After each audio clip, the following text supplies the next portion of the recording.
Another day, another leak, another drip in the bucket of evidence showing ties between the Trump campaign and Russia.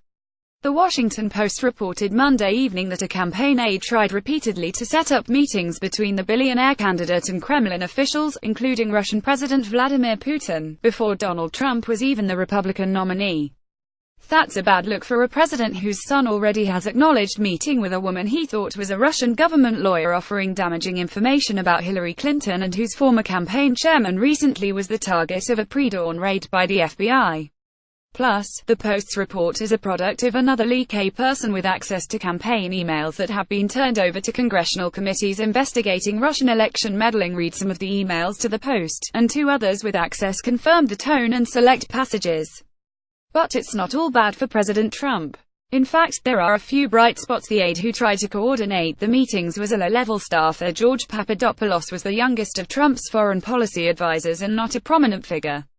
The Post's Tom Hamburger, Carol D. Leonnig, and Rosalind S. Helderman put it like this: less than a decade out of college, Papadopoulos appeared to hold little sway within the campaign, and it is unclear whether he was acting as an intermediary for the Russian government, although he told campaign officials he was. To the extent that Papadopoulos did something improper, it is far easier for Trump to plead ignorance than it has been when Donald Trump Jr., Jared Kushner or Paul Manafort have been the centers of news reports about Russian connections. Also, it seems possible that Papadopoulos was exaggerating his connections. If that is the case, then these proposed meetings between Trump and Kremlin officials might not even have been realistic possibilities. Senior campaign advisors were appropriately alarmed. Hamburger, Leonnig and Helderman reported that Papadopoulos' first proposal for a meeting sent a ripple of concern through campaign headquarters in Trump Tower.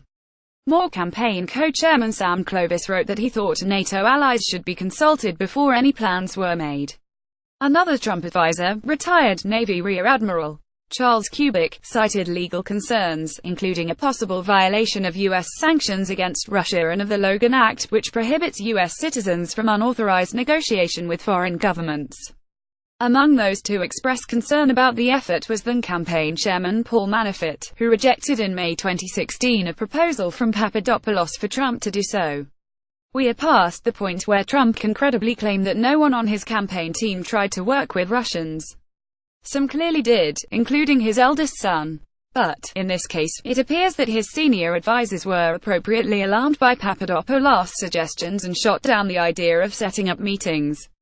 The emails don't exactly show attempted collusion." Hamburger, Leonnig and Helderman included this important caveat about Papadopoulos' messages. While the emails illustrate his eagerness to strengthen the campaign's connections to the Russian government, Papadopoulos does not spell out in them why it would be in Trump's interest to do so. It is a short leap to assume that the Russian officials Papadopoulos represented, if he really did, wanted to help undermine Clinton. That was the stated purpose of Donald Trump Jr.'s sit-down with the Russian lawyer in June, after all. But it is still a leap. The goal could conceivably have been more innocuous, beginning to establish a diplomatic rapport with a possible future U.S. president.